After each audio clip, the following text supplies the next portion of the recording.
What's up, everyone? I'm Kimmi Chex, joined here with my best friends, Adam Rank and Marcas Grant.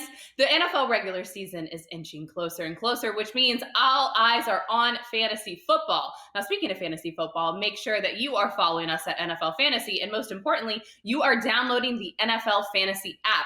Rank, what is your favorite part of our app? I got to say the player stories, because if you don't get enough of me on NFL Fantasy Live, you will be able to see me on your phone all hours of the day. Who doesn't want that? Me, but it's okay. Marcus, how many fantasy leagues are you in this season?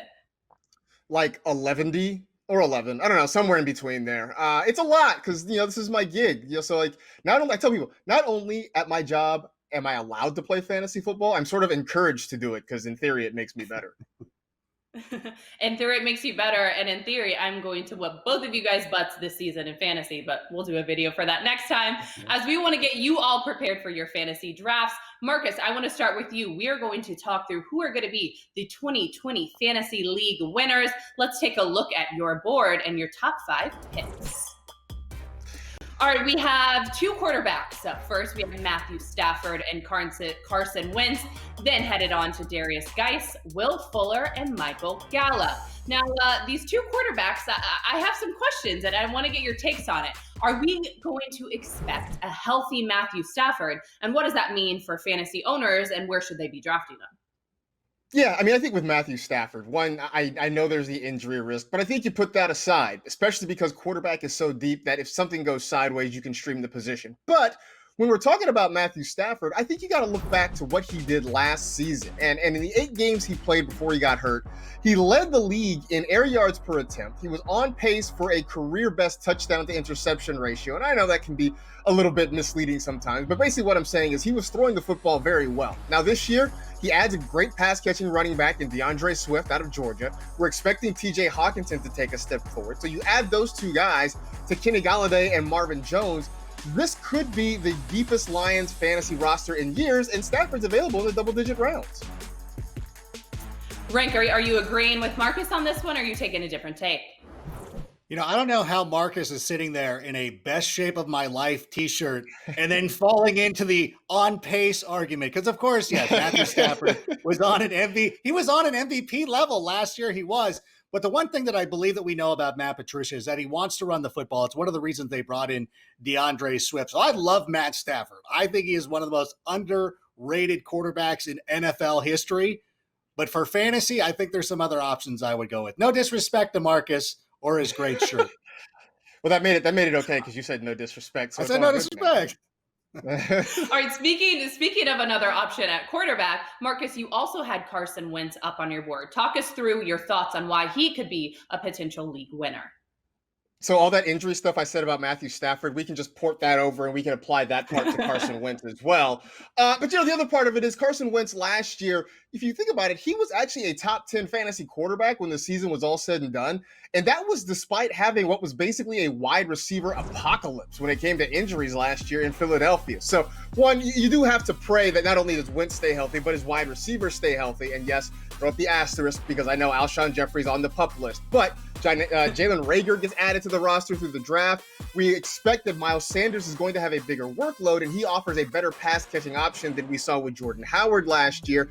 And look, no one's going to confuse Carson Wentz with Lamar Jackson, but he was 10th among quarterbacks in rushing yards, so you get the occasional sneaky added fantasy points there for him.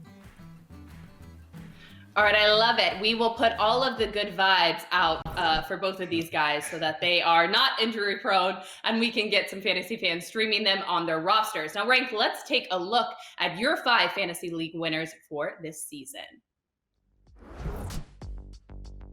All right, Cam Newton, who we are also fired up about in New England, J.K. Dobbins, Ronald Jones, Mr. Rojo, Will Fuller out of the Texans, and Eric Ebron in his new home with the Pittsburgh Steelers. Now, let's go to Rojo because you always have some type of hot take for the Tampa Bay Buccaneers with Tom Brady now under center. Talk me through why you think this is an easy league winner. Well, I really love Ronald Jones coming into this draft. And I know a couple of days ago, LaShawn McCoy was signed and everybody started freaking out. And I'm like, let's settle down. Like, LaShawn McCoy wasn't even active in the Super Bowl. And really, what you know what he is? You've got a bunch of old guys. You got Tom Brady and Rob Gronkowski. They just wanted another old to come along with them. It's like when you're on a bachelor party, you want a couple of old guys with you because you're going to wake up at 6 in the morning and play craps. You're going to be in bed by 9 p.m. That's what that is. The new school of what you want is Ronald Jones. And I think that when you look at the way the NFL is going to be this season, it is going to be incumbent on players who have been in a system for a number of years, which Ronald Jones certainly has. And as you upgrade this offense, bringing in Tom Brady, putting some extra tweaks on the offensive line, that is only going to benefit Ronald Jones. The player that this really hurt is Keyshawn Vaughn. I know a lot of people were excited about him coming out of the draft, but he's not going to get any training camp. He's not going to get any preseason games. So LaShawn McCoy was brought in for depth and to spell players like him. I am all in on Ronald Jones. All right, I want to throw this over to Marcas too, because Ronald Jones is a fellow USC Trojan. So I know you got something to say about him. Yeah, it hurts my heart that I don't have the same level of faith in Ronald Jones that Adam Rank does. No! Not only is he a USC Trojan, but he's also BSOHL. Like, he put on some extra muscle this year, so he's in the best shape of his life. I think it's not for me. I feel like it's not for me about Ronald Jones himself. It's more about the way he's going to be used. And last year, we saw he and Peyton Barber splitting time there in Tampa Bay. And I feel like it's going to be the same thing with he and Keyshawn Vaughn, that they're both going to sort of cannibalize each other, because I don't think Bruce Arians is going to commit to one. I am with Rank, though, that I'm not worried about LaShawn McCoy at all. I feel like he is pretty much just kind of winding down his NFL career. But I just think that Vaughn and Jones are going to do enough to sort of take away from each other and end up being just a frustrating mess for all of us. All right, now one guy who Rank hopes will not be a frustration this season is Will Fuller. DeAndre Hopkins is no longer a part of the team. So what does that workload look like for Fuller, and where should people be drafting him? Well, Will Fuller, I believe we can all agree, is an outstanding player when he's available. The only problem is he's not always available. He's like your friend that you invite to the weekly Zoom happy hour, and he shows up about once a month. And I know because I'm that guy.